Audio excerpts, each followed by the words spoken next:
Olá pessoal, tudo bem? Sejam bem-vindos ao canal. Compartilhem, divulguem o canal, desejarem, seus conhecidos, amigos, colegas. E dê seu like, seu dislike, se for o caso. Comentem após cada vídeo, vocês porventura assistirem. E vamos dar continuidade à questão da ascensão de Davi ao trono por meio da usurpação do trono de Saul. Vimos no vídeo anterior, no vídeo 1, que Davi não poderia ser pastor. As informações que nós vamos catalogando, reunindo em diversas passagens espalhadas pela Bíblia, quando nós analisamos elas em conjunto, podemos constatar que Davi não poderia ter sido um pastor, porque como nós falamos também no outro vídeo, Davi, por exemplo, pai de Davi, no caso, ele descendia de Boaz. E segundo o livro de Ruth, Boaz era um homem de negócios, não era um pobretão, não era um homem do campo. Por que nós falamos que Davi não podia ser um pastorzinho? Porque naquele tempo, o que o pai era, o filho seria. Então dizer que Davi era pastor, significa dizer que o pai dele seria um homem que lidava com o campo, seria também pastor, e assim sucessivamente. O que o pai era, ele passava, o ofício do pai ele passava para o filho, e o filho passava para o próximo, no caso, o filho ia passar para o neto, no caso, para o seu filho, tá entendendo? Era assim que se dava naquela época. Então, Obed, o livro de Ruth diz que o pai de Davi, que era Jessé, ele era descendente de Boaz. Boaz era um homem rico, conforme o livro de Ruth. Boaz teve um filho com Ruth que se chamou Obed, e Obed gerou Jessé, que é o pai de Davi. Então, o pai de Davi não pode ser um homem pobre, pobretão, tá entendendo? Porque ele teria herdado bens de seus antepassados, que seria quem? O Obed e o Boaz. Davi, por conseguinte, não poderia ser um pobretão, como a passagem aparentemente quer passar, que Davi era um pobretão, miserável, desconhecido, né, em Israel, que era um pastorzinho, tal. Como vimos, os irmãos de Davi já já estavam no exército, né? A Bíblia mostra que 3 dos irmãos de Davi estavam no exército de Saul. Um outro ponto é que Davi, quando ele assume a posição de rei, ele usurpa por vez, ou de vez, a posição de rei de Saul, ele vai colocando seus parentes em postos, em cargos importantes no seu reinado. Seu tio ocupa uma posição de escriba. A passagem diz que o tio dele era um escriba, um homem inteligente. Seu irmão também vai ocupar uma posição, o irmão de Davi vai ocupar uma outra posição na sua administração, além dos outros 3 que já estavam no exército. Tem um outro que vai ocupar uma posição na administração, gerenciar negócios. Tá entendendo? Zeruia, sua irmã, Abigail, que a Zeruia é mãe de Joabe, né, e Abisai, também esses homens vão ocupar posições importantes no exército de Davi. Por exemplo, Joabe é comandante das forças de Davi. Joabe é o quê? É sobrinho de Davi. Abisai é o quê? Sobrinho de Davi. Amasa, né? O Amasa é sobrinho de Davi, que depois vai ocupar uma posição importante num, num, na época em que Absalão se revolta contra o pai, né? Ele vai ocupar uma posição importante. E você os textos nos mostram que Davi era um homem de recursos. Davi não era um pobretão. Davi não era um homem do campo. Da mesma forma como os textos nos mostram que Saul também não era um homem qualquer. Ele se tornou rei porque ele vinha ou descendia de vinha de uma origem de pessoas que tinham recursos. O pai dele a Bíblia fala que o pai dele era um homem poderoso nas terras dos benjamitas, que era o clã, né, de Saul. A escolha de Saul como rei é tudo mentira, essa questão de falar que foi Javé que escolheu. Não tem nada disso, pessoal. Quem escolheu o Davi foi o sacerdote vidente, feiticeiro, chamado Samuel, em conjunto com os homens mais importantes de Israel, que tinha até um conselho de anciãos lá, né? E os principais cabeças das tribos foram esses que escolheram Saul. E não foi por acaso, como falei no outro vídeo, por que foi escolhido Saul? Porque Saul era um homem de destaque, a sua presença é, ela importava respeito, né? Era um homem de porte. A Bíblia diz que ele era o homem mais alto que tinha em Israel. Diz que os outros hebreus ficavam abaixo do seu ombro. E diz que ele era um homem muito belo, muito bonito. Tá entendendo? Então era um homem que tinha uma postura de destaque. Merecia ser rei, pelo que o texto fala, tá entendendo? Não foi questão nada de Javé ter escolhido. Isso aí é coisa do misticismo, da crença deles, de dizer que tudo que acontecia era obra dos deuses. Tá entendendo, pessoal? Então, as passagens, quando nós analisando todas elas em conjunto, né?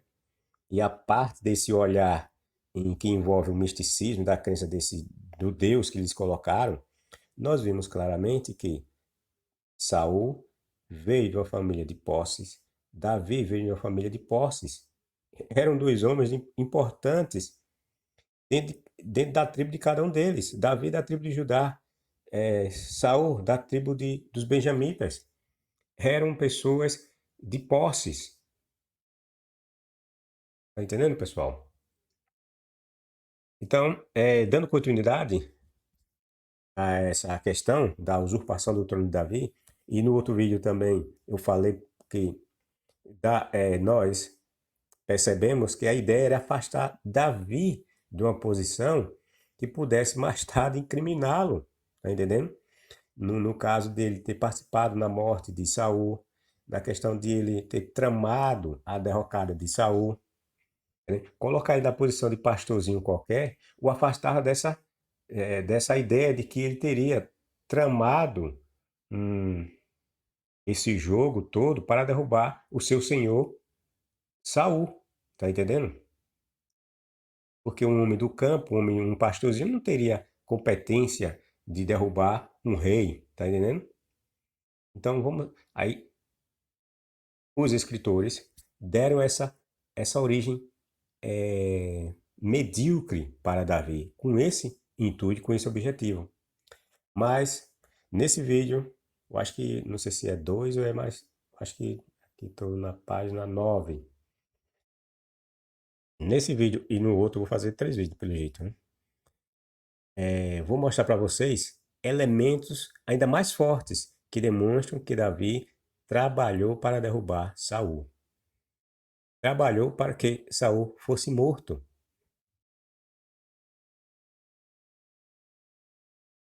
Parte 2. Saul queria poder absoluto. Nós paramos no outro vídeo nessa parte aqui, né, pessoal? Em que nós havíamos falado que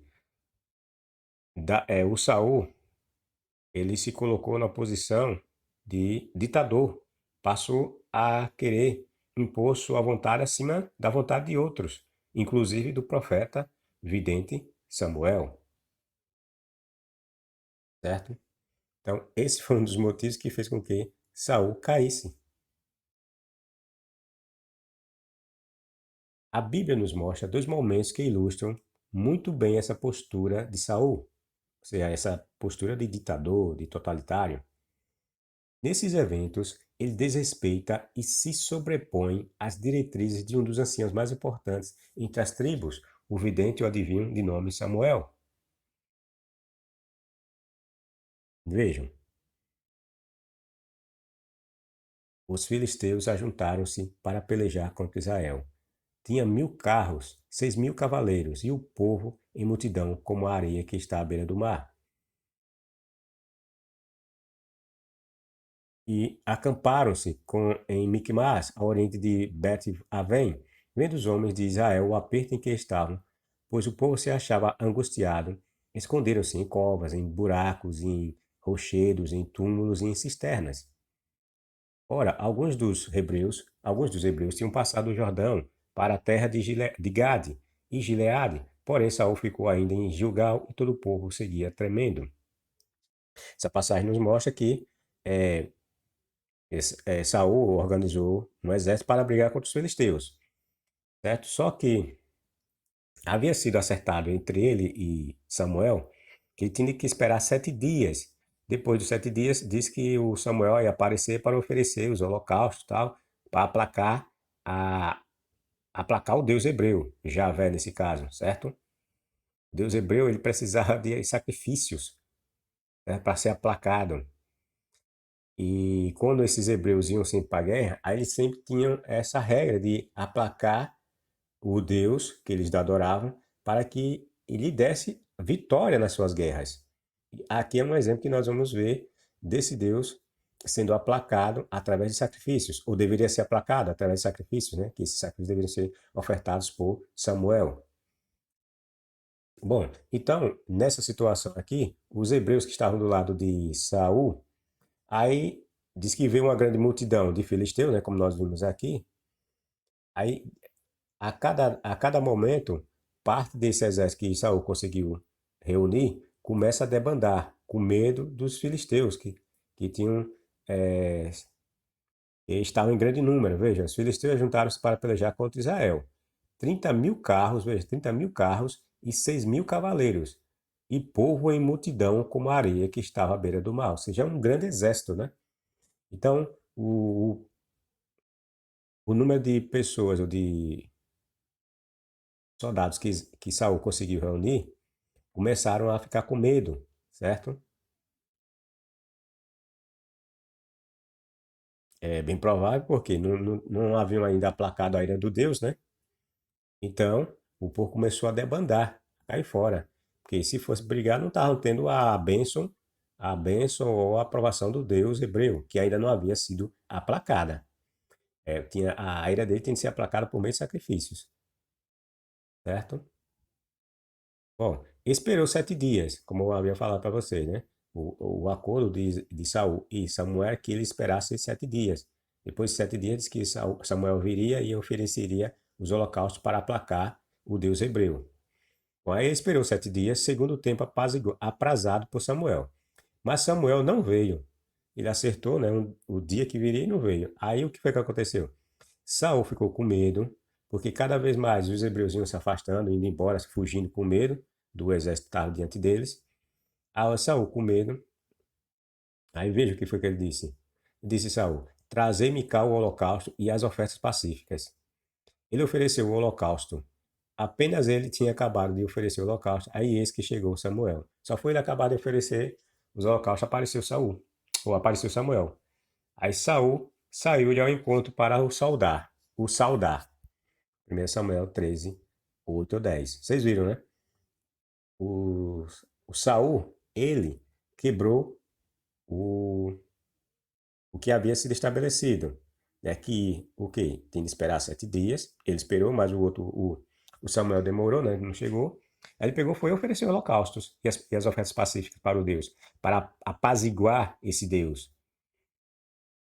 Só que essa era a função de quem? Do sacerdote, né? Cabia ao sacerdote fazer isso. Aplacar a ira dos deuses cabia aos sacerdotes, certo? Aí o Saul, ele tomou para si essas funções de sacerdote, todas no caso, né? E essa aqui era exclusiva dos sacerdotes.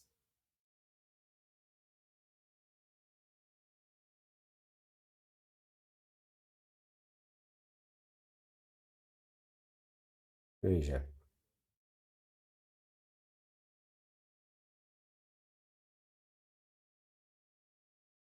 apenas ele tinha acabado de oferecer o holocausto, eis que Samuel, chegou Samuel, né? Saul saiu ao encontro para o saudar. Samuel perguntou, veja que Samuel perguntou a Saul, que fizeste, Saul? Respondeu. Aí respondeu Saul, vendo que o povo deixando-me, estava me deixando, né? E se dispersava. E nós vimos na outra passagem que o povo começou a fugir, né? Uns foram para buracos, outros fugiram para cisternas, outros fugiram para até para cemitérios haviam fugido com medo. Aí ele, no desespero, foi e ofertou os sacrifícios. Aí, aí Saul diz: vendo que o povo deixando-me se dispersava e que tu não vinhas nos dias aprazados, que eram nos 7 dias, né? Passou 7 dias e não chegou, ele não, vou tomar esse negócio aqui, vou fazer. Vou apaziguar esse Deus aí e ver se o povo ainda continua do meu lado. Por quê? Porque aqui, nessa passagem, nós vimos, pessoal, o primitismo dos hebreus. Os hebreus acreditavam piamente de que só poderiam para a guerra, participar das guerras, se houvesse o apaziguamento, o seu Deus fosse apaziguado ou aplacado o seu furor. Tá entendendo? E como não havia o sacrifício sendo feito pelo sacerdote, aí o pessoal começou tudo a debandar. Tá entendendo? Por quê? Porque eles acreditavam que do outro lado havia povos que estavam tendo o apoio dos seus deuses. E desse lado de cá eles não estavam tendo, ou seja, não havia sido ainda apaziguado o Deus dele, aí começaram a debandar. Entenderam? Aí o Saul, não querendo que isso acontecesse, foi e ofereceu sacrifícios. Bom, e tu que não vinhas nos dias aprazados, e que os filisteus se reuniam em Miquimais. Por isso, disse eu, agora os filisteus descerão contra mim a Gilgal, porque o número de soldados ou de homens do seu lado estava cada vez mais diminuindo, né? Aí ele imaginou que o exército filisteu, que estava em grande número, vendo cada vez mais que o número de soldados dele diminuía, ia querer invadir, né? Ia querer partir pros finalmente. Bom, aí ele diz aqui: agora os filisteus descerão contra mim a Gilgal, e eu não aplaquei a Jeová. Tá vendo? Veja aqui o Saul dizendo que ele não havia ainda aplacado a Jeová. Veja, pessoal, aplacar esse Deus era um Deus primitivo. Os hebreus eram primitivos e seu Deus também era primitivo. O seu Deus precisava ser aplacado. E o que é aplacar um Deus, pessoal? É lhe oferecer ofertas para que ele se acalme, acabe com a sua cólera, o seu furor. E o Deus hebreu se encontrava dessa forma. Os textos nos mostram isso, pessoal. Não tem nada de Deus especial, melhor que os outros deuses, que ele é o Deus verdadeiro, nada. Esse Deus Jeová era um Deus como qualquer outro Deus. Era um Deus igual a Baal, a El, a, a Áxera, a, a Rimon, a Moloque. Era igualzinho, pessoal. Ele precisava de sacrifícios para que ele fosse, para que fosse aplacado o seu furor. Aí ele diz, o Saul, constrangi-me, pois, e ofereci o holocausto. Samuel disse a Saul, procedeste neciamente em razão em não guardar o mandamento de Jeová teu Deus. E ele te ordenou. Jeová teria confirmado para sempre o teu reino sobre Israel. Porém agora não subsistirá o teu reino. Jeová buscou para si um homem segundo o seu coração. Aqui está se referindo a Davi, né? O próximo rei, né? Um homem segundo o seu coração. E mandou-lhe que fosse príncipe sobre o seu povo, porque não guardaste o que te ordenou. Tudo mentira, né, pessoal? Sabe que essa parte aqui da parte do divino é tudo mentira, é tudo crendice, certo? Bom, então esse é o primeiro momento em que Saul desagrada, assim, explicitamente. Existe um outro, né, mas não muito explícito, de uma desobediência de Saul para com o Samuel, certo? Mas essas duas que eu estou mostrando para vocês são as mais explícitas e não tem como você tirar outra conclusão, certo? Então, é esse o primeiro caso, que Saul se sobrepõe às ordens de Samuel. E aqui nós vimos claramente que ele disse que ia fazer, né? E escolheu outro rei. Só que o texto diz que foi Javé que escolheu, e escolheu outro homem que foi segundo seu coração. Não. Isso aqui quer dizer, é o sacerdote que disse que ia botar ele para correr e escolher outro cara. Foi ele que botou ele, né? Foi Saul, ou foi Samuel que escolheu ele, né? Juntamente com os anciãos e grupo de pessoas mais influentes. Então ele está dizendo que agora ia tirar ele e ia colocar outro. Tá entendendo, pessoal? Mas como a passagem é cheia de misticismo, de crendice, aí diz que foi Javé, que diz que ia tirar ele, ia colocar um homem segundo seu coração, bababá, bababá, bebebé, bibobó, bububu. Entenderam? Bom, essa é a primeira vez que Saul desrespeita frontalmente as ordens do vidente mandatário entre os hebreus. Ele queria usurpar, o, o Saul, as funções de sacerdote, no que diz respeito a aplacar a ira da divindade hebreia de nome Jeová. Passemos agora um segundo momento em que Saul novamente desrespeita as ordens de Samuel, pessoal. Vejam. Assim diz o Senhor dos Exércitos. Isso o Samuel dizendo que o Jeová falou para ele para dizer isso para o Saul. Assim diz o Senhor dos Exércitos: castigarei os amalequitas pelo que fizeram a Israel, atacando-os quando saíram do Egito. Veja, o, o Deus Jeová falou para Saul, ou para Samuel, para dizer para Saul e castigar, ou seja, e destruir os amalequitas, porque eles haviam atacado Israel quando eles saíram do Egito. Então, nós estamos vendo aqui que os amalequitas é um povo cananeu e também é um povo inimigo de Israel, certo? Os amalequitas eram inimigos ou constituíam povos inimigos de Israel. É importante que vocês gravem essa questão. Os amalequitas eram inimigos de Israel, certo? Então, agora vão, o vidente falando isso, né? Agora vão, ataque os amalequitas e consagrem ao Senhor para a destruição tudo o que lhes e consagrem ao Senhor tudo o que lhes pertence. É o chamado anátema, pessoal. Isso aqui era uma prática deles, daqueles povos lá na Palestina, praticarem o anátema, chegar num povoado, numa cidadezinha qualquer e destruir tudo, matar tudo, não deixar nada vivo, animais, matar tudo. Não podia sobrar nada. É chamado de anátema essa questão. Era coisa destinada à destruição. É chamado assim também significa anátema, certo? Então é isso que o Samuel estava propondo que Saul fizesse com os amalequitas, fosse lá destruísse todo mundo. Não é para poupar nada, nem animal, mulher, criança de colo, de peito, não é para poupar nada. Isso era um anátema. O povo foi declarado, os amalequitas foi declarado como anátema. Essa questão de anátema nós vamos ver também muito lá na época de Josué, quando Josué entra em algumas terras lá dos cananeus e muitos deles ele não pega nada, sai destruindo tudo, tudo, mata todo mundo, certo?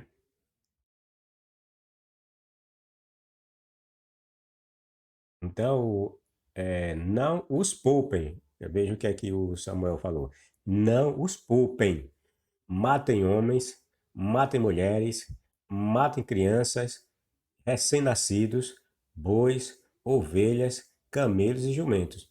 Aí vem os crentes, aí diz que isso aqui é uma metáfora, isso aqui é uma hipérbole, isso aqui é um exagero. Diz agora que isso aqui, essa ordem é uma metáfora, isso não é verdade não, que Deus mandou mandar matar crianças recém-nascidos, crianças de peito não. Isso aqui é só um exagero do, dos hebreus. Repare que mentira.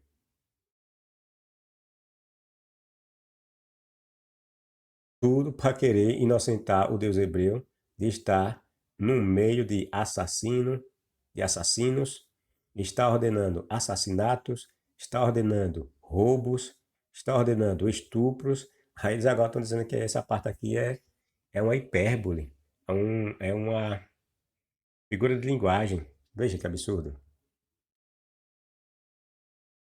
Eu estou fazendo um texto que vou mostrar tudo isso é mentira.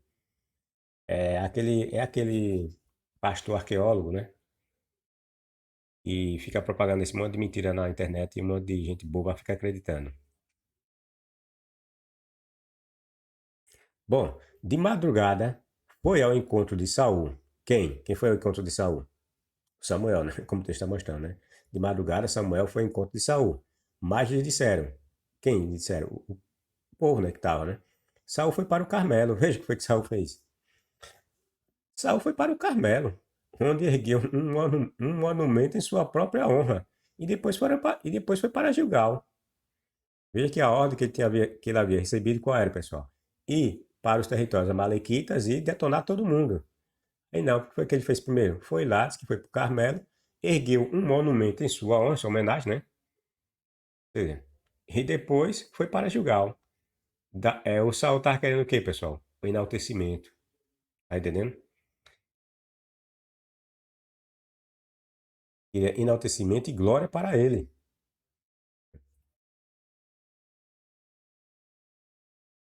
Nessa segunda passagem, como nós vimos, Samuel havia determinado que Saul invadisse a terra dos amalequitas e matasse animais, crianças e peitos, mulheres e os destruísse por completo.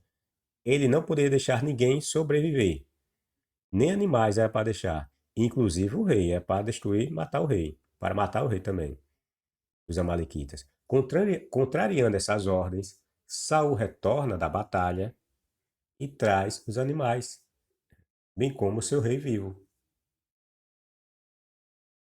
Segundo a lenda, ele teria matado todos os habitantes, desde crianças de peito a mulheres e homens. Não sobrou ninguém, só trouxe um rei.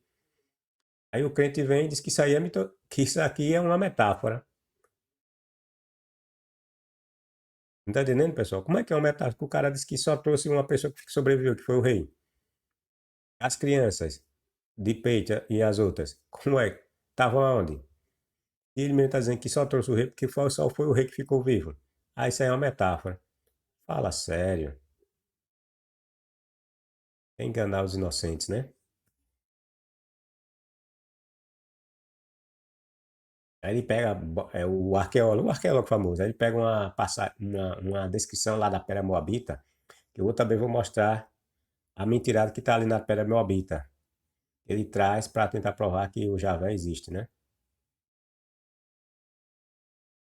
E que no caso dessa questão de matar crianças e peito e tal, exterminar, ele se apoia na questão da Pedra Moabita para dizer que isso é uma hipérbole.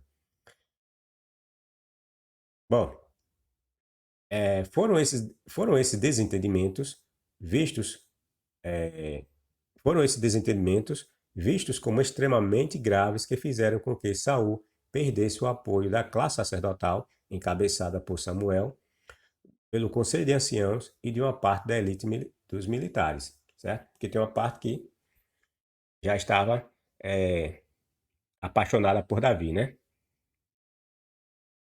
Então, pessoal, foram esses dois momentos que o Saul desrespeitou as ordens de Samuel, o que gerou atrito entre a classe real, que era representada por Saul, e a classe sacerdotal, que era representada por Samuel. Veja que vocês viram que o cara foi erguer até um monumento em sua honra. E o cara queria poder, queria honradez para ele. Bom, decorrido alguns anos, Davi começa a conquistar nome entre os hebreus e sobre alguns guerreiros. Sim, voltando atrás, pessoal. Sim, então, aí o Samuel vai no acampamento e encontra o rei vivo e os animais, e animais, tá entendendo? O que era um desrespeito por completo, né? Às ordens que ele havia dado para o Saul. Saul novamente, como falei, desrespeitou ao vidente Samuel, certo? Bom, decorridos alguns anos, Davi começa a conquistar nome entre os hebreus e sobre alguns guerreiros. Os hebreus começam a enxergar em Davi um líder mais eficiente e mais preparado que Saul. Até cânticos, que enalteciam os feitos de Davi passaram a ser ecoados nas ruas dos hebreus ante as batalhas que foram supostamente conquistadas ou ganhas sob o seu comando.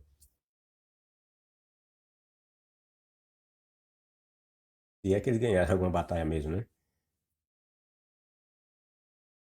Bom, e as mulheres dançando e cantando se respondiam umas às outras, dizendo: Saul feriu os seus milhares, porém Davi os seus 10 milhares. 1 Samuel 18:7. Ou seja, pessoal, o que é que isso quer nos dizer? O texto quer nos dizer que Davi era mais eficiente em matar, em conquistar, do que Saul. Enquanto que, enquanto que Saul matava milhares, Davi estava matando 10 milhares. Ou seja, 10 vezes mais. Davi era mais competente do que o próprio rei Saul. Tá entendendo? O povo começou a vangloriar, né, Davi, ou dar mais honra a Davi do que o próprio rei Saul. O rei começou a ver isso, né? Oxente, cara, estão dizendo que ele matou, estão dizendo que eu matei milhares e ele matou 10 vezes mais, ou 10 milhares? E o texto também mostra, certo, pessoal? Essa é a questão que Saul levanta. Estão dando milhares para mim, estão dando 10 milhares para Davi. Aí o texto mostra que ele ficou enciumado, certo? É só vocês conferirem isso em 1 Samuel capítulo 18, certo? Eu só coloquei essa parte aqui das mulheres cantando esses cânticos lá nas ruas, né? E enaltecendo Davi em vez de enaltecer o rei Saul. Então, diante do iminente destaque que Davi vinha conseguindo dia após dia, Saul começa a tramar a morte de Davi. Por quê? Porque ele estava vendo que daqui a pouco o povo não ia querer o filho dele como rei, porque ele ia morrer e ia deixar. E o que estava na linha da sucessão, né? Era o Jonatas. Aí, do jeito que as coisas estavam indo, né? O povo enaltecendo os feitos de Davi, Davi estava matando milhares, né? Dos inimigos. O povo não ia querer nada de Jonatas no poder. Ia querer era Davi. Era Davi que estava trazendo resultado. Ia querer Jonatas. Tá entendendo? Aí que foi que Saul viu? Aí Saul começou a tramar a morte de Davi. Porém, esse já tinha o apoio de Samuel, o vidente. Então, lembrado que o Samuel indiretamente deu lá indireta, disse que ia derrubar o Saul, ia colocar um homem, né, que disse que era segundo o coração de Javé. Então, aí o Samuel já escolhido um outro rei, que era o tal do Davi, tá entendendo? E vinha se destacando no exército, né? Do próprio rei Saul. E, porém, esse já tinha o apoio de Samuel, que não via mais Saul com bons olhos. Nós já dissemos os motivos, né? Porque o Samuel não estava vendo mais não estava vendo mais Saul com bons olhos, né? E o de vários guerreiros do exército de Saul, tá entendendo? O, o, o, o Saul então passou a tramar a morte de Davi, porque via que ele estava se engrandecendo, né? Cada vez mais o povo estava o amando, querendo, né? O via como uma pessoa diferente. O filho mais velho de Saul era Jonathan. Era ele que o sucederia no trono. Ele era o mais velho. E Saul queria no trono. As passagens mostram que Saul dizia que era ele que ia suceder o Saul, o Jonatas. É, essa história que Jonathan, que Davi teve um caso lá com, com o Jonathan, aquela história lá que os dois se abraçaram e ficaram nus, um beijou no outro, essa história toda. Isso aí é invenção. Isso aí tudo é invenção. Isso aí foi uma jogada do escritor para novamente afastar Davi da cena do crime. Tá entendendo? Para dizer que ele era amigo do filho, então não ia querer a morte do pai, nem queria a morte desse filho. Tá entendendo? Aí fizeram toda essa, esse arranjo de exagerar até na amizade dele, né? De Davi dizer que o amor dele era melhor que o das mulheres. Isso tudo é exagero, certo? É para a ideia, como eu tô falando, como eu falei, era para afastar Davi da cena do crime. Fazer que ele amava o tal do Saul, que amava o Jonathan, tal, então ele não ia querer a derrocada de Saul. Aí fizeram essa passagem exagerada dizendo que Davi tinha mais amor por Jonathan do que das mulheres. Veja que mentira.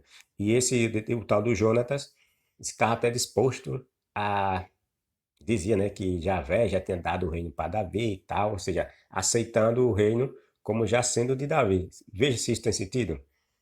Você acha que um príncipe, no caso Jonatas, ia querer ceder o seu, o seu trono, que seria dele, né, quando o pai morresse, para, entre aspas, um pastor? Veja se tem sentido. Para aumentar seu prestígio entre o povo e entre parte de seu exército que seguia Davi, Saul resolveu fingir que queria dar sua filha em casamento. Tá entendendo? Mas, na verdade, o Saul buscava matá-lo, sem levantar suspeita de suas reais intenções. Aí ele inventou de dar a filha, é, o Saul, né, inventou de dar sua filha em casamento para Davi. Só que mandou Davi fazer umas coisas lá, né, do tipo ir lá, pegar, tirar, arrancar o prepúcio de 100 filisteus, né? Só que essa, aí na outra versão fala que a, a, a mão da filha de Saul seria dada em troca da morte do filisteu gigante, tá lembrado? Mas nessa versão aqui, diz que Davi receberia a mão da filha de Saul se ele matasse 100 filisteus e pegasse o prepúcio desses 100. São duas versões, pessoal, que os escritores empurraram no texto. Eram vários escritores, né? Então, quando juntaram tudo, aí ficaram várias versões, certo? Pois, então o Saul busca a morte de Davi, porque ele vê Davi como o mais propenso a subir, o mais indicado, né, a subir ao trono, em vez de seu filho, o Jonatas. Então ele agora queria a morte de Davi. A história de que Davi teria matado um gigante de nome Golias não passa de mentira, é uma lenda que surgiria tempos depois da morte de Davi. Sabemos disso porque o texto nos diz que Saul prometeu à mão de sua filha a que matasse Golias. Só que, como eu falei, né, numa outra passagem, fala que a mão dela seria dada a Davi se ele matasse 100 filisteus. Só que nessa passagem de Golias, depois que Davi mata Golias, ele não casa coisa nenhuma com a filha de Saul. Toda essa história e promessas se passam como se nunca tivesse ocorrido. Com o apoio dos grupos, Davi é escolhido de forma secreta. No caso, né, o primeiro profeta vai lá, né, dá uma cantada lá em Davi, né? O texto diz que ele foi indicado por Javé lá, escolher Davi entre os filhos de Jessé, certo? Mas é mentira. Jessé tinha vários filhos, né? E tinha filhos mais velhos que Davi. Mas por que foi Davi escolhido? Aí o texto fala aquela babaquice toda, né, do misticismo, né? Mas a questão de Davi ter sido escolhido foi porque Davi passou a se destacar no exército de Saul. Tá entendendo? O povo passou a ver Davi com outros olhos. Tá entendendo? Os seus irmãos não se destacaram assim, da forma como Davi se destacou, tá entendendo? Daí essa escolha dele. E lá nessa passagem que diz que o vidente foi lá atrás de Davi, Davi estava no campo pastoreando ovelhas.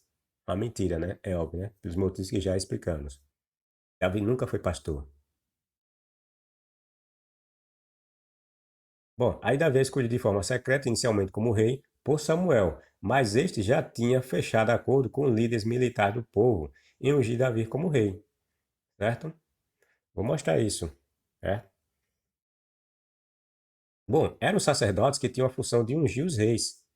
A função de um sacerdote A unção de um sacerdote sinalizava para os grupos mais influentes que o escolhido tinha o apoio da maioria e também da divindade que eles adoravam.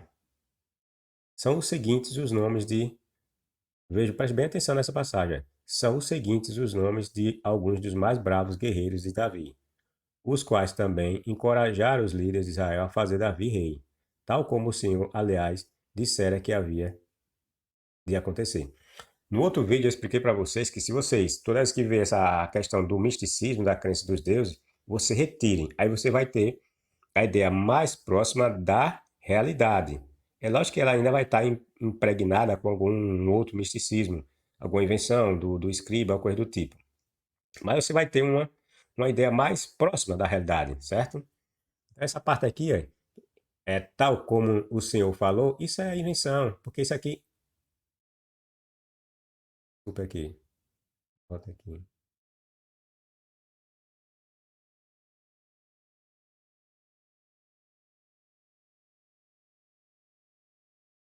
Essa parte aqui a gente desconsidera.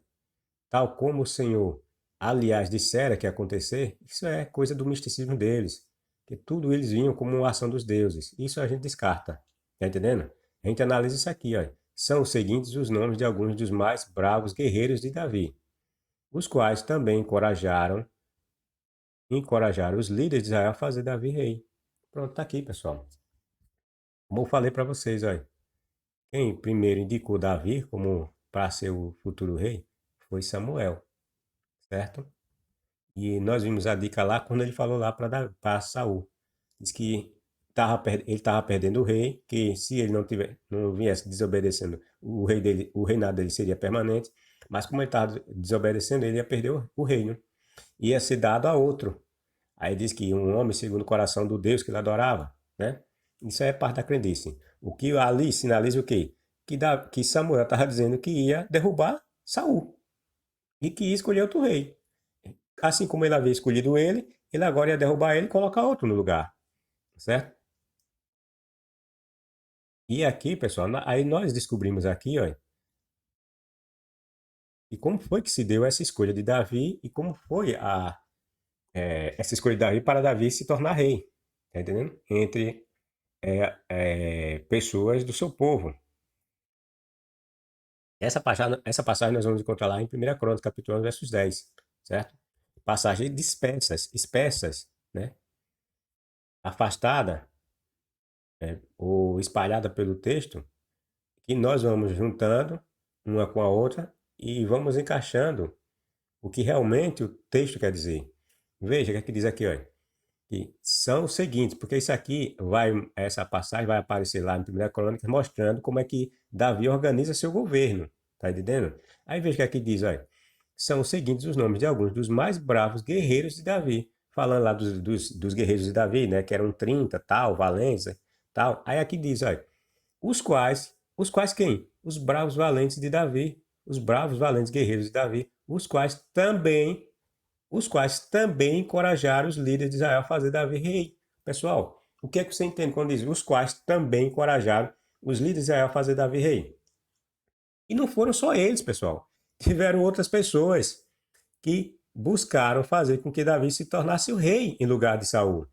É por isso que ele diz, os quais também, quer dizer, além desses bravos guerreiros que passaram a apoiar Davi, houve outras pessoas que queriam Davi como rei. É isso, pessoal, que quer dizer. Isso aqui, essa parte de dizer que Javé, como Javé havia dito, isso aí é coisa da crendice do escritor, que acredita que tudo que acontecia em sua volta tinha a mão ou as intenções dos deuses. A ideia é essa aqui, ó, os quais também encorajaram os líderes de Israel a fazer Davi rei.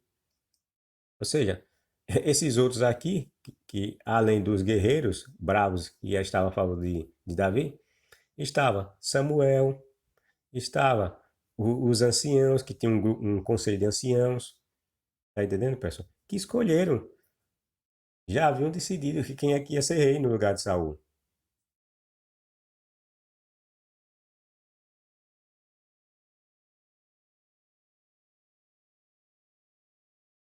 O Senhor disse a Samuel, outra conversa, né? estado do Senhor aqui. Não é nada de Senhor. São as pessoas que decidem. Até quando você irá se entristecer? Essa passagem aqui vai mostrar a questão que eu já havia mencionado, viu? Que Saul vai, o Samuel vai às secretas escolher ou ungir Davi como rei. Veja. E o Senhor disse a Samuel: Até quando você irá se entristecer por causa de Saul? Eu o rejeitei como rei de Israel. Mentira, quem rejeitou foi Saul. Ou quem o rejeitou foi Samuel, certo? Eu o rejeitei como rei de Israel. Encha um chifre com óleo e vá a Belém. Eu o enviarei a Jessé. Escolhi um de seus filhos para ser rei. Samuel, porém, disse: Como poderei eu ir? Saul saberá disto e me matará. Aí o Senhor disse: Leve um novilho com você e diga que ele foi sacrificar ao Senhor. Veja, desculpe, como eu já falei no vídeo anterior, se fosse Deus, esse Javé que colocava rei, tirava rei em Israel, ele ia precisar mandar o sacerdote mentir e fingir que ia para lá oferecer um sacrifício? Precisava fazer isso? Se o rei que estava no poder sabia que era esse Deus que colocou ele, como é que ele ia se opor a esse Deus? Tá entendendo, pessoal? Tudo conversa, tudo mentira. Aqui mostra que simplesmente o Saul foi e escolheu Davi às escondidas, só isso. E ele já tinha o apoio, como nós vimos aqui nessa passagem aqui, ó, que indica que havia outras pessoas já tramando, desejando que Davi fosse rei em lugar de Davi, ou em lugar de Saul. Os quais também encorajaram os líderes de Israel. Ou seja, Israel era dividida e tinha líderes, pessoal. Como eu falei, existia o grupo dos sacerdotes, existia um grupo chamado de grupo de anciãos e dos militares, dos principais cabeças do exército, certo? Eram esses que botavam e tiravam rei em Israel.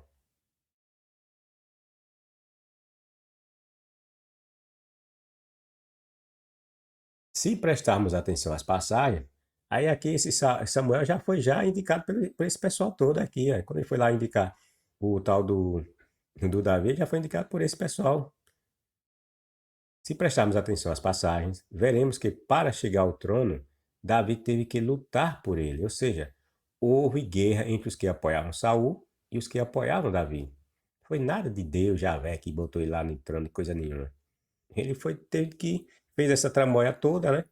Ganhou o apoio do povo, costurou acordos, né?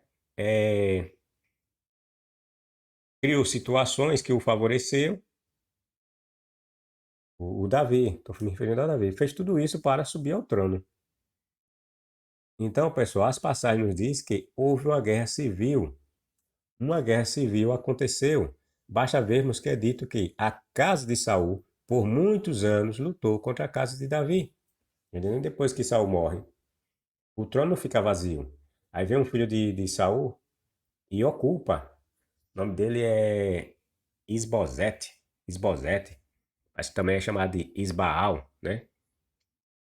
Então ele ocupa esse trono e começa a fazer oposição à casa de Davi. Porque do lado de Davi ficou, né, um grupo, né?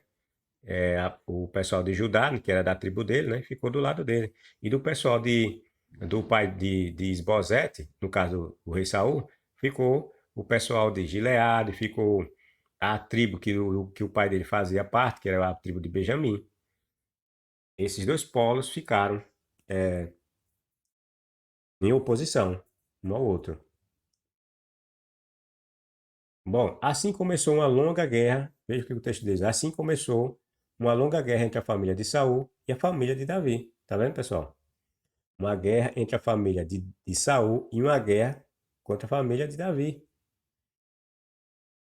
Não foi nada de tudo pacíficozinho, foi tudo dado de forma divina para Davi, tal, Javé providenciou tudo isso. Mentira. Foi intrigas, houve brigas, houve guerra, até mesmo guerra civil. Tá entendendo? Com o tempo, Davi se fortaleceu cada vez mais e a família de Saul foi se enfraquecendo. É óbvio porque o texto nos mostra que cada vez mais tribos iam debandando para o lado de Davi. Então, o que ia acontecendo? Davi ia crescendo, ia ficando mais forte, né, no sentido de arregimentar mais homens, enquanto que do lado do Saul ia debandando mais pessoas e o seu exército ia ficando menor e mais fraco, tá entendendo? Daí o texto falar dessa questão. Aí o texto diz que foi tudo providência de Javé. Tudo conversa furada. Enquanto continuava a guerra entre as famílias de Saul, veja essa passagem novamente, essa outra. Enquanto continuava a guerra entre as famílias de Saul e de Davi, Abner se tornou um líder cada vez mais influente entre a família de Saul. Aqui Saul já estava morto. Quem estava governando aqui era o filho de Saul, chamado Isbosete. O Jonathan já tinha morrido lá na guerra que aconteceu, numa guerra entre o exército de Saul e os filisteus. Aí morre Saul e mais 3 filhos, inclusive o Jonathan, certo? Então ele diz que, ó, enquanto continuava a guerra entre as famílias de Saul e de Davi, Abner se tornou um líder cada vez mais influente entre a família de Saul. Ou seja, pessoal, houve guerra civil, houve cisão entre os hebreus, tá entendendo? Os que queriam que Davi reinasse e os que queriam ainda, ou queriam, né, que o reinado de Saul permanecesse na casa de Saul, que era, no caso, por meio do filho que sobreviveu, que era o tal do Esbozete, né? O Jonathan era mais velho, então o outro mais velho seria esse Esbozete, certo? Era ele que, e foi ele que ficou no lugar do Saul. O texto diz que manteve essa guerra entre essas duas famílias, Davi, a família de Davi, e a família de Saul. É representado nesse caso, nesse momento aí, dessa passagem, pelo filho de Saul chamado Isbosete ou Isbaal. As tribos lideradas por Saul e as que estavam seguindo Davi passaram a ocupar posições adversas, tornaram-se rivais, pessoal. A guerra civil, que mostra que houve uma guerra civil, está eu vou mostrar em passagens mais abaixo, certo? Que mostra que os exércitos da casa de Saul e o exército da casa de Davi se encontram e guerreiam entre si. Ou seja, uma guerra civil aconteceu, tá entendendo?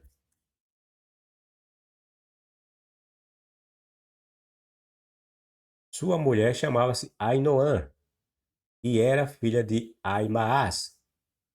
O nome do comandante do exército de Saul era Abner, filho de Né, tio de Saul. Por que eu coloquei essa passagem aqui, pessoal? Porque ela nos mostra quem era esse Abner que nós falamos aqui, que diz que passou a ter uma influência forte na casa de Saul. É lembrado aqui, ó, Abner se tornou um líder cada vez mais influente entre a família de Saul. Quem era esse Abner que passou a ter uma influência assim tão forte entre os membros da família de Saul? E aí eu vou mostrar para vocês quem é esse Abner. Bom, a passagem nos diz que esse Abner era filho de Né, que era tio de Saul. Aqui, ó. Quem era esse Né?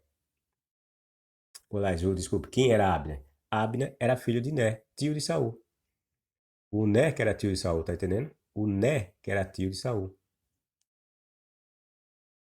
Então, o nome do comandante do exército de Saul, olha, o nome do comandante do exército de Saul era Abner. Abner era o comandante dos exércitos de Saul. Enquanto que o chefe, o comandante das tropas de Davi, se torna mais tarde Joabe, o comandante das tropas de Saul é Abner. E Abner é o que de Saul? É parente de Saul, pessoal. Aqui, olha. Era Abner, filho de Né, tio de Saul. São parentes porque era praxe desse pessoal antigamente, eles colocavam seus parentes nessas posições mais importantes. Tinha de ser pessoas da confiança deles. E quem é a pessoa mais de confiança do que seu parente? Você vai colocar uma outra pessoa? Você vai ter mais confiança vai ter mais confiança no pai, no irmão, no primo, no tio. Tá entendendo? Eram essas pessoas que se cercavam para, para compor seu governo. Até hoje é assim, né?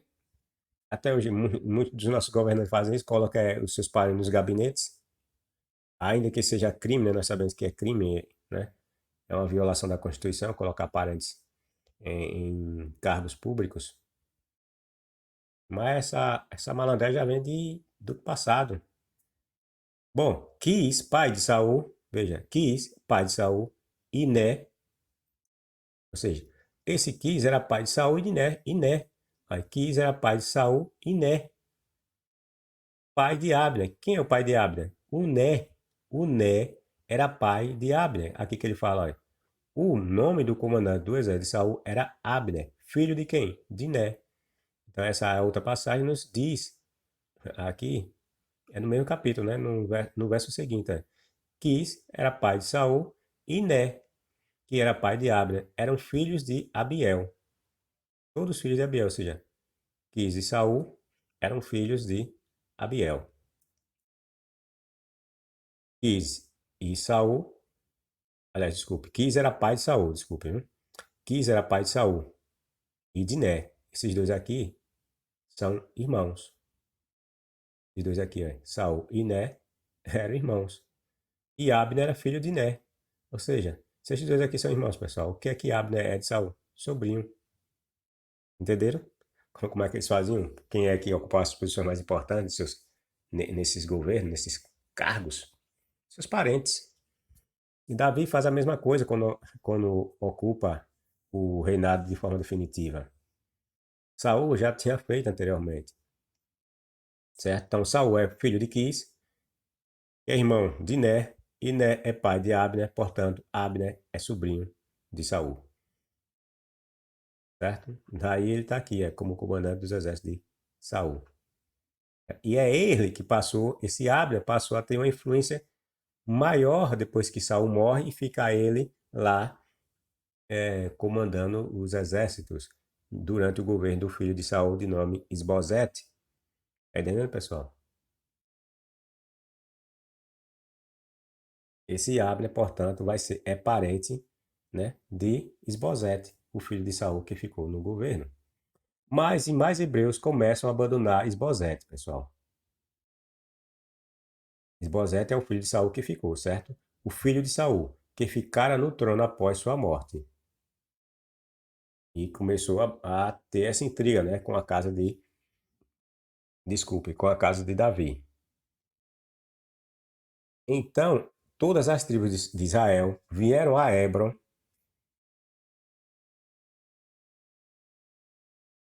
Então, todas as tribos de Israel vieram a Hebron para encontrar-se com Davi.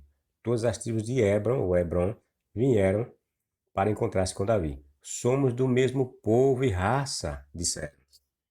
No passado, quando Saul era nosso rei, era você, nessa época que eles estão falando aqui, o Saul já morreu. Já tinha acontecido a guerra dele, onde ele é morto lá pelos filisteus, certo? Mas ainda existia uma rivalidade entre Davi e a casa de Saul, certo? Aí no passado, quando Saul era nosso rei, esse pessoal aqui, né, que foi ao encontro de Davi. No passado, quando Saul era nosso rei, era você, Davi, que liderava o exército de Israel. Então, estão vendo? Davi não era um qualquer não, pessoal. O cara foi pro exército e ganhou respeito, ganhou moral. Começou a matar mais gente do que o próprio rei Davi, que o próprio rei Saul. Passou a ser visto com um olhar diferenciado.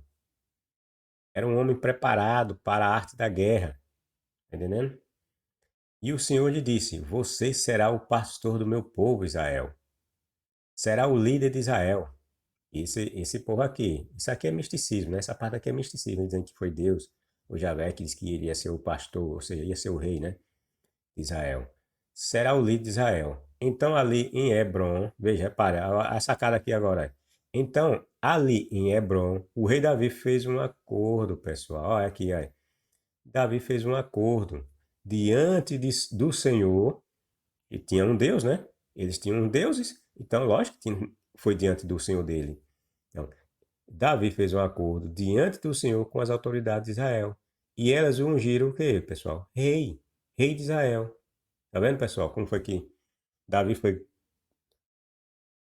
foi cada vez mais fortalecendo a ponto de ser escolhido como rei entre os hebreus, assim, com acordos, pessoal, fazendo acordos. Essa ideia de Senhor aqui no meio é só misticismo. O que houve aqui foi um acordo que Davi fez com as autoridades de Israel aqui, pessoal. As autoridades de Israel. De novo, pessoal, mostrando que não tinha nada de divindade, entendendo? Divindade nenhuma traçou essas questões aqui. Davi se tornou rei por meio de acordos que foram sendo feitos, por meio de, como eu falei, de estratégias elaboradas pelo Davi, tá vendo? Desculpe, para assumir o controle total das 12 tribos, certo? Então, uma parte aqui das autoridades já estava do lado de Davi, por meio de acordo, tá entendendo? E elas ungiram o rei de Israel. Foram elas que ungiram Davi, tá vendo?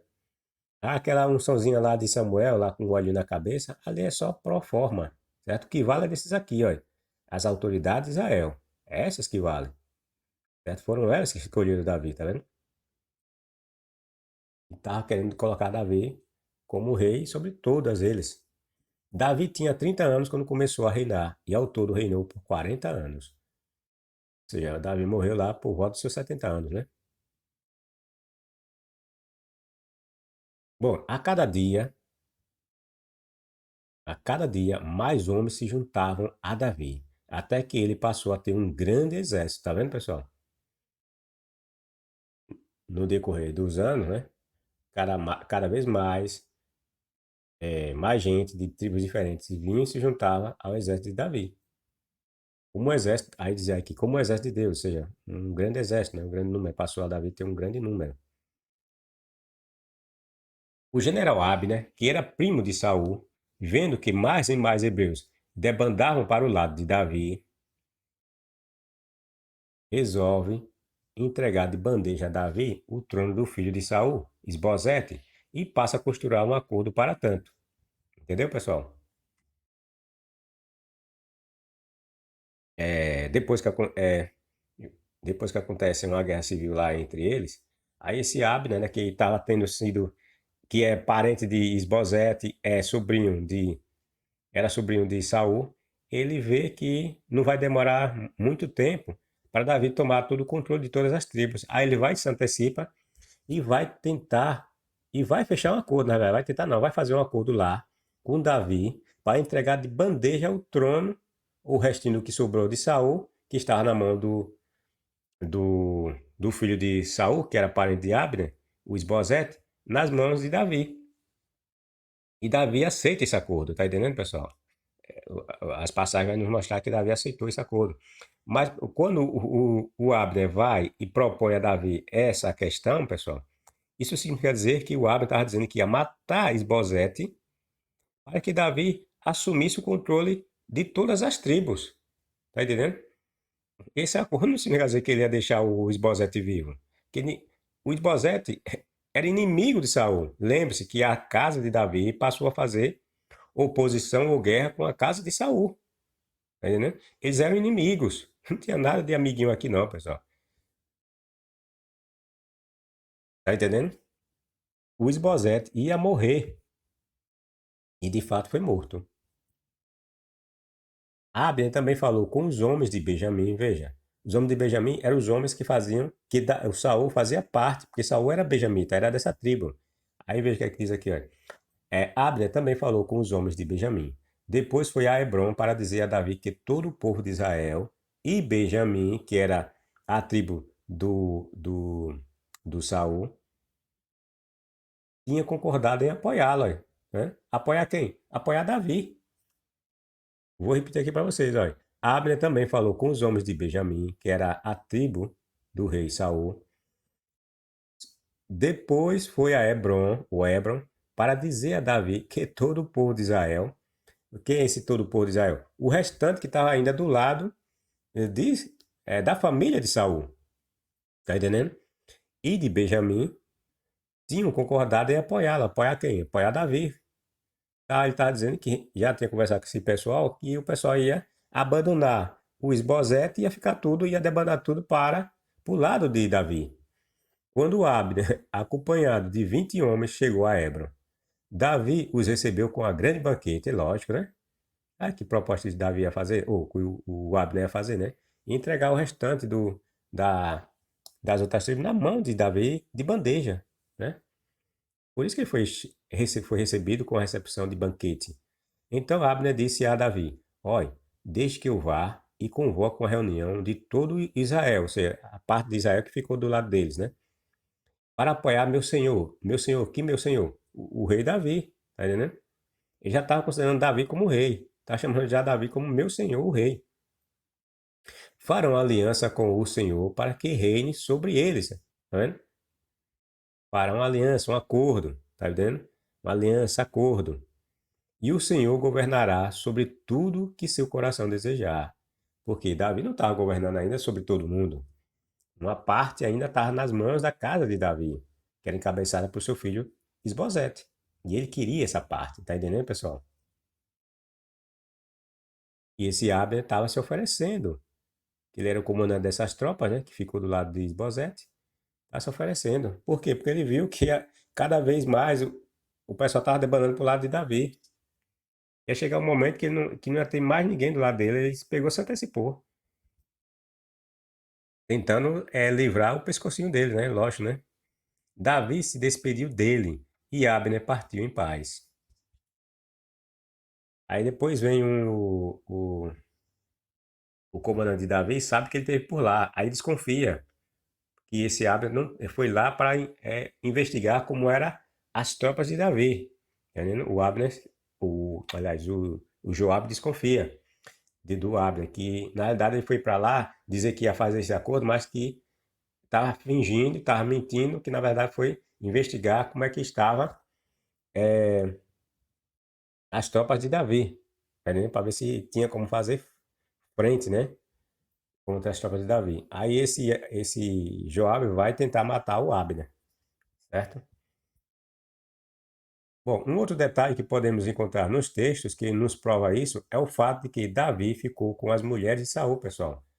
Quando eu falo aqui um outro detalhe que podemos encontrar nos textos que nos prova isso o quê? De que Davi usurpou o trono de Saul. É essa passagem que diz respeito, que fala de momento posterior da questão do pecado de Davi, quando Davi comete adultério lá com Batseba. Veja o que a passagem nos diz. Aí aqui nós extraímos uma ideia do que a passagem nos quer dizer. Veja, aqui o tal do profeta Natan vai falar com Davi, dizendo que o Deus hebreu falou a seguinte coisa: olha, Davi, eu dei a você a casa do teu senhor. E qual era a casa do senhor de Davi? Era a casa de Saul. Tá entendendo? Davi, deite, ou seja, deite a casa do teu senhor e pus as mulheres nos teus seios ou nos teus braços. Entreguei-te a casa de Israel e de Judá. E se isso fosse ainda pouco, eu teria juntado outros favores, Davi. O Deus Javé, através do profeta Natan, não foi nada de Javé, coisa nenhuma, né? Está dizendo aqui que a casa do rei Saul foi entregue a Davi. Não só a casa do rei Saul foi entregue a Davi, como também as mulheres de Saul foi entregue a Davi. E o que isso nos revela, pessoal? Nos revela que Davi conquistou a força, porque as mulheres de um rei não eram entregues assim de graça para uma outra pessoa. Às vezes, as mulheres de um rei só iam se tornar de outro homem quando havia guerra entre eles. Quando um saía vitorioso e o outro morria. Tá entendendo, pessoal? É essa passagem que nos mostra, é um forte indício que prova, um forte indício não, é uma prova, né, de que, na verdade, Davi não foi colocado no trono por essa divindade imaginada, inventada pelos escritores. Davi Ele que buscou, ó, ele que buscou se tornar rei no lugar de Saul, entendendo? ele costurou acordos que, culminaram a sua ocupação no trono. Se Davi tivesse se tornado rei de forma voluntária e por vontade de algum Deus, não haveria essa passagem, pessoal, indicando que Davi tomou as esposas de Saul como despojo de guerra. Ali está dizendo que essas mulheres foram tomadas como despojo. E isso só acontecia, pessoal, se acontece, isso só acontecia, e a Bíblia nos mostra essa afirmação, quando havia guerra e o vencedor tomava as esposas e os filhos do perdedor como seus espojos de guerra. Dessa forma, diferentemente do que nos é passado pela literalidade das passagens, Davi teria usurpado sua posição como rei. Sua ascensão ao trono se deu por meio de guerra civil travada entre ele e a casa de Saul. O grande rei Davi, pelo que tudo indica, também buscou apoio entre povos inimigos de Israel, pessoal. Eu vou parar por aqui, pessoal, porque senão o vídeo vai ficar muito grande, certo? Então nós vamos dar continuidade à terceira parte do vídeo da usurpação de Davi no trono a partir daqui, certo? Vou marcar aqui para a gente continuar no terceiro vídeo falando da usurpação de Davi ao trono de Saul. É isso aí, pessoal. Deixe seu like, seu dislike, compartilhe, divulgue o canal, comente, deixe seus comentários e até a próxima. Ou até o próximo vídeo, né? No terceiro vídeo.